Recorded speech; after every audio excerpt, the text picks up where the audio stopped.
Bonjour, c'est l'emploi par le net. Objectif emploi, développeur informatique. Le développeur est un professionnel des langages informatiques. Il analyse les besoins des utilisateurs, puis construit des programmes sur mesure et rédige leurs notices d'utilisation. Consultez donc la liste de ses activités sur studia.com. Veille technologique, réalisation de la programmation d'applications logicielles, définition de leurs procédures d'exploitation et de leur mise en place opérationnelle. Pour concevoir une application, le travail s'échelonne sur plusieurs semaines, voire plusieurs mois. La phase suivante est celle du test, afin de s'assurer qu'elle fonctionne bien sur tous les supports. Comme l'indique Fabien, sur onicep.fr, cet ingénieur doit être rigoureux, autonome et curieux. Si le métier est stressant, il ne connaît en revanche pas la monotonie. Comme on peut le lire sur le site passeinformatique.com, la profession est accessible à des techniciens confirmés, soit des titulaires d'un BTS ou d'un DUT. Mais pour mettre toutes ses chances de son côté, c'est un bac+5 qu'il faut décrocher à l'université ou dans une école d'ingénieurs. La page l'étudiant.fr donne une fourchette pour le salaire mensuel entre 2000 et 3000 euros bruts. Pour consulter les offres, cliquez sur regionjob.com ou offre.monster.fr. Mode d'emploi, le détachement de salariés. Le détachement de salariés concerne uniquement l'Union européenne. Un salarié est détaché lorsque son employeur l'envoie poursuivre ses fonctions dans un autre État membre pour une durée temporaire. Il est donc à différencier des travailleurs migrants. La fiche du site travail-emploi.gouv.fr détaille les situations visées: exécution d'une prestation de service, mobilité intragroupe, mise à disposition des salariés au titre du travail temporaire et réalisation d'une opération pour propre compte. Comme l'explique lemonde.fr, salaire et conditions de travail sont ceux du pays où exerce le salarié. En revanche, les cotisations sociales dépendent du pays d'origine. L'employeur peut donc embaucher à moindre coût. Une pratique qui connaît des dérives. Afin d'éviter le dumping social, vous verrez sur le site ec.europa.eu que si un État membre prévoit des conditions d'emploi minimales, ces dernières doivent également s'appliquer aux travailleurs détachés dans cet État. Pour tout savoir sur la durée du détachement, cliquez sur vosdroits.service-public.fr. Il est en général prononcé pour une durée variant de 6 mois à 3 ans. Ce même site vous donne aussi l'adresse du Centre de liaison européenne et internationale de sécurité sociale. Enfin, pour découvrir les modalités pratiques, les démarches et les formalités, rendez-vous sur amélie.fr. Agenda.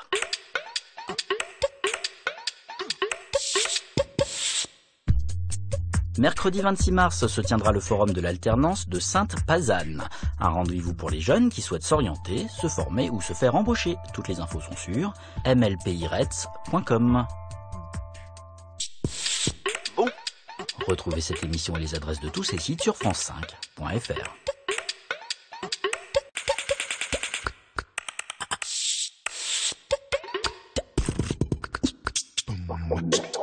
Bonjour, c'est l'emploi par le net. Objectif emploi, palefrenier. Le palefrenier est la cheville ouvrière d'une écurie. Il brosse, nourrit et prend soin des chevaux au quotidien. Comme le précise la page onicep.fr, il veille sur leur santé, s'occupe aussi des box, entretient le matériel ainsi que les espaces verts. Ce professionnel travaille dans les haras, dans les centres équestres ou dans les centres d'entraînement de chevaux de course. Très exigeant physiquement, c'est un métier de passion qui requiert une disponibilité totale, y compris week-end et jours fériés.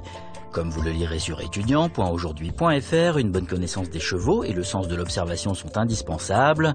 Le palefrenier doit aussi être énergique et débrouillard. Avec de l'expérience, il peut gérer une équipe ou se spécialiser dans une tâche et devenir par exemple inséminateur ou éleveur. Il peut être autodidacte, mais des formations spécifiques existent. Cliquez donc sur jcomjeune.com.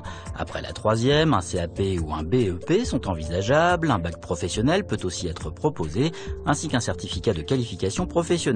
Consultez l'ensemble des cursus possibles sur formationcheval.fr. Le salaire du débutant est généralement aligné sur le SMIC. Les offres de travail sont nombreuses sur Internet. Nous vous conseillons jobisjob.fr et indeed.fr. Mode d'emploi, répondre à une offre d'emploi. Vous êtes tombé sur une offre d'emploi qui vous enthousiasme? Attendez quelques minutes avant de répondre. De nombreux conseils égrènent la toile. Visionnez tout d'abord la vidéo de jd.apec.fr. Assurez-vous d'avoir lu attentivement votre offre. Dressez la liste des compétences requises. Pensez à adapter lettres de motivation et CV.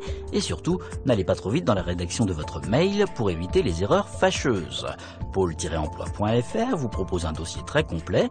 Il stipule notamment que votre réponse doit comporter 6 parties, l'entête, l'introduction, les motivations, une proposition de service, une proposition de rendez-vous et une formule de politesse. Comme le suggère la page l'étudiant.fr, n'hésitez pas à vous renseigner sur l'entreprise. Le site jetravaille.fr vous dispense aussi de nombreux conseils pour votre lettre de motivation, comme celui de ne pas dépasser une page et de vous faire relire par votre entourage afin d'éviter les fautes d'orthographe notamment. Enfin, studirama.com dresse une liste des questions fréquentes. Peut-on indiquer ses prétentions salariales dans la lettre de motivation? Quels sont les bénéfices d'une bonne relance téléphonique? Combien de temps pour une réponse et qui examinera votre candidature? Toutes les réponses sont en ligne. Agenda.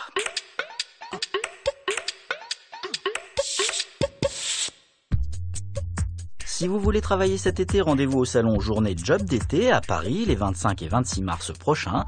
Tous les détails sont sur etvous.fr. Bon, retrouvez cette émission et les adresses de tous ces sites sur france5.fr.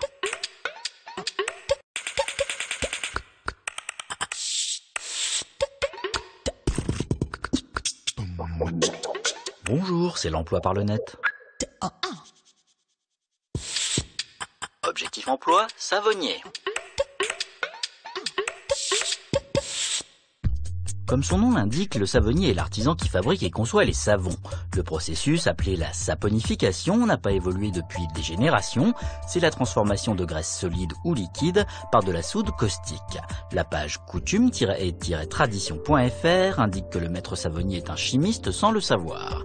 Il sait reconnaître une bonne lessive et maîtrise à la perfection le dosage eau, soude, huile pour l'obtention du meilleur savon. À l'adresse artisanat.info, rencontrez Serge en Provence qui apprécie la diversité du métier, l'autonomie et la transmission du savoir. Sur saponaire.info, le journal d'une savonnière à la campagne, on peut lire qu'il n'est pas nécessaire de décrocher un diplôme pour exercer, mais qu'il faut avoir suivi une formation reconnue par la réglementation des cosmétiques pour surveiller votre production. Les produits cosmétiques sont parmi les plus réglementés. Sur le site parlonscosmétique.com, vous découvrirez les règles qui régissent cette activité. Sur studia.com, vous pourrez répondre à un test en ligne afin de savoir si vous êtes fait pour ce métier. Les offres d'emploi sont peu nombreuses, mais vous pouvez vous adresser à l'association de la filière cosmétique pour plus d'informations. Rendez-vous sur cosmed.fr. Mode d'emploi spécial jeune, les emplois d'avenir. L'emploi d'avenir est un contrat d'aide à l'insertion pour les jeunes en difficulté sur le marché du travail en raison de leur défaut de formation ou de leur origine géographique. Il comporte des engagements réciproques entre le jeune, l'employeur et les pouvoirs publics. Pour savoir qui peut en bénéficier, cliquez sur pôle-emploi.fr. Sont visées les personnes entre 16 et 25 ans, peu ou pas qualifiées, ainsi que les personnes handicapées de moins de 30 ans. Sauf exception, il faut totaliser au moins 6 mois de recherche d'emploi au cours des 12 derniers mois. Comme indiqué sur vosdroits.service-public.fr, les jeunes issus de zones urbaines sensibles ou zones de revitalisation rurale sont prioritaires. Les employeurs potentiels sont listés sur ursaf.fr. C'est avant tout le secteur non marchand qui est privilégié, comme les associations, les fondations, les communes ou départements, les hôpitaux, organismes de HLM, etc. Le contrat peut être à durée indéterminée ou à durée déterminée. Dans ce cas, il dure 3 ans. Le dispositif d'aide est détaillé sur journaldunet.com. Pendant 36 mois, l'État s'engage à verser à l'employeur une aide à hauteur de 75% du SMIC. Dans le secteur marchand, cette aide tombe à 35% du SMIC. Les employeurs doivent vérifier que le poste envisagé entre bien dans le dispositif. Une demande d'aide, comprenant un descriptif du poste, ainsi que les actions de formation prévues, doit enfin être signée par l'employeur, le salarié et Pôle emploi. Agenda.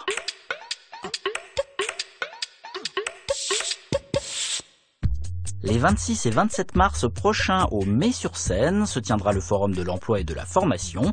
Plus de 60 exposants seront présents pour vous orienter ou vous recruter. Toutes les infos sont sur id-77.com. Bon, retrouvez cette émission et les adresses de tous ces sites sur france5.fr.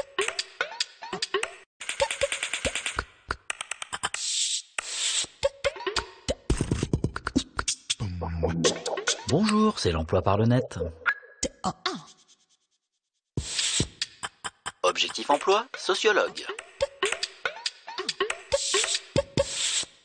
Le sociologue étudie les phénomènes, comportements sociaux et évolution des sociétés pour tenter d'apporter des explications aux attitudes des êtres humains. Comment fonctionne une famille? Comment expliquer la violence urbaine et l'indélinquance?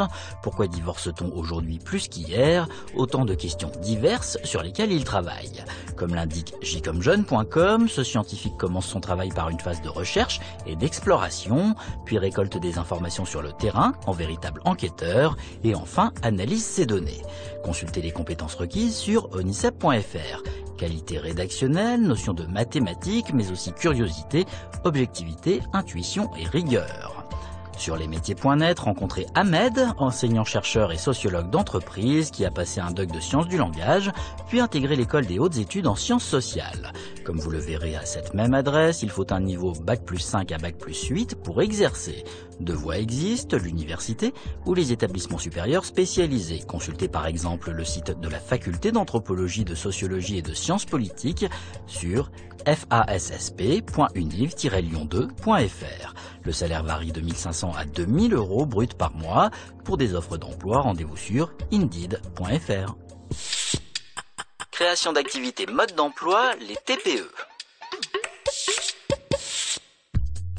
Les TPE ou très petites entreprises ont le vent en poupe. La micro-entreprise envahit l'artisanat, débouchant parfois sur de véritables succès commerciaux. Le site marianne.net vous propose un échantillon de ses success stories. Pour y voir clair entre grandes, moyennes et petites entreprises, cliquez sur économie.gouv.fr. Une moyenne entreprise compte moins de 250 salariés et son chiffre d'affaires est inférieur à 50 millions d'euros. La petite entreprise a un effectif inférieur à 50 personnes et le chiffre d'affaires n'excède pas 10 millions d'euros. La micro-entreprise, enfin, totalise moins de 10 personnes pour un chiffre d'affaires inférieur à 2 millions d'euros.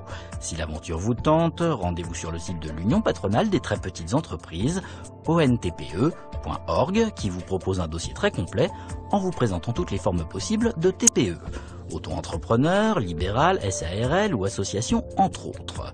Comptez aussi avec la page petite-entreprise.net qui délivre des conseils gratuits pouvant vous parvenir en 1 heure. Vous y trouverez aussi plus de 6000 fiches pratiques.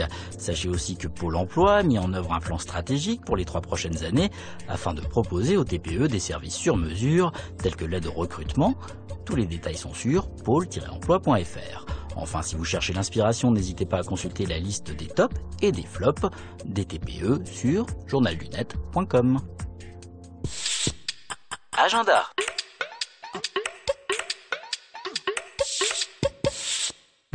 Jeudi 27 mars, la Cité des Sciences à Paris vous propose un atelier pour vous aider à rédiger votre lettre de motivation.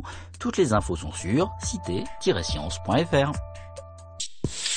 Bon, retrouvez cette émission et les adresses de tous ces sites sur france5.fr.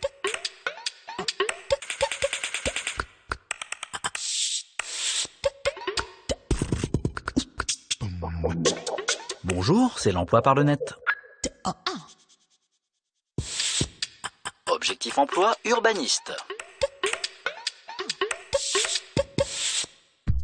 Grand connaisseur de nos cités, l'urbaniste crée ou réhabilite des quartiers, aménage des routes, des places et des espaces verts.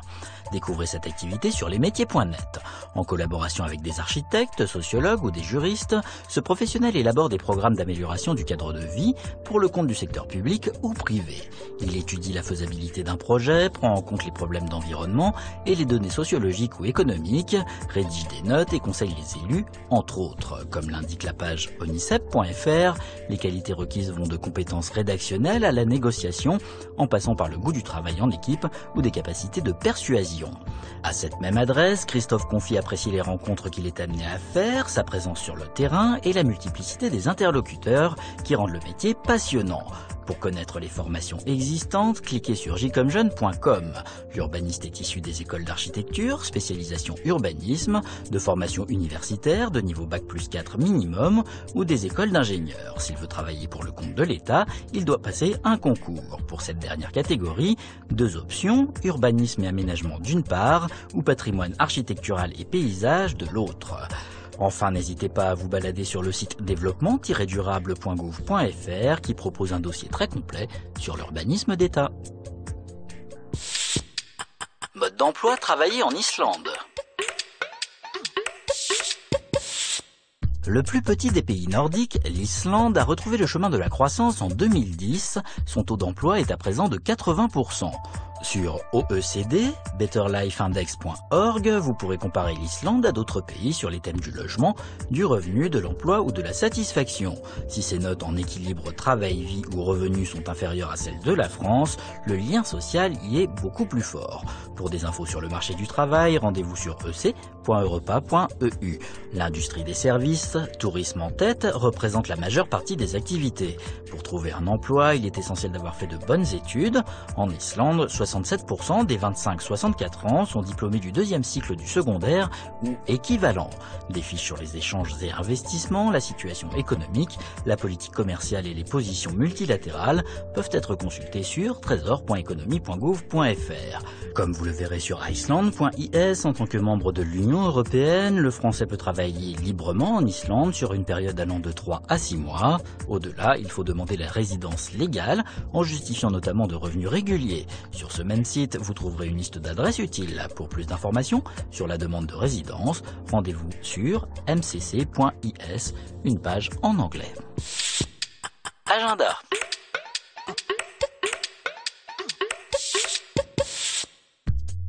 Vous êtes tenté par l'apprentissage? Ne manquez pas la 8e édition des Apprentissaines en Ile-de-France. Pendant 5 jours, des apprentis de toutes filières se donnent en spectacle pour vous présenter leurs nombreux métiers. Toutes les infos sont sur parisjob.com. Bon, retrouvez cette émission et les adresses de tous ces sites sur france5.fr.